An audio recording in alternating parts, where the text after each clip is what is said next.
It's important to understand the environmental issues in the Philippines that existed before Typhoon Haiyan and how they worsened the destruction of the typhoon. Deforestation and its consequences is the most important ecological problem in the Philippines. Because the land has lost so much of its forest, it cannot absorb the rains and wind from storms like Haiyan.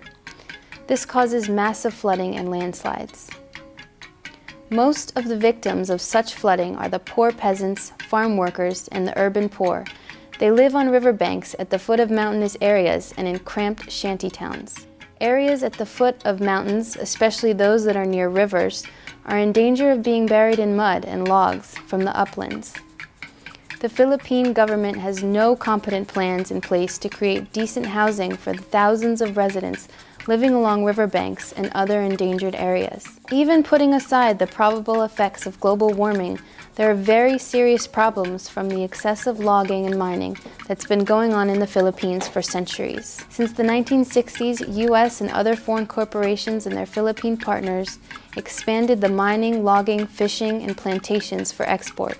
The extraction is done without considering the ecological balance and the social cost. Less than 1 million hectares of tropical rainforest in the Philippines remain. U.S. and Philippine government policies and corporate operations magnify the negative impacts of natural disasters. Addressing environmental issues in the Philippines like deforestation and mining are vital in minimizing destruction unleashed by these type of storms.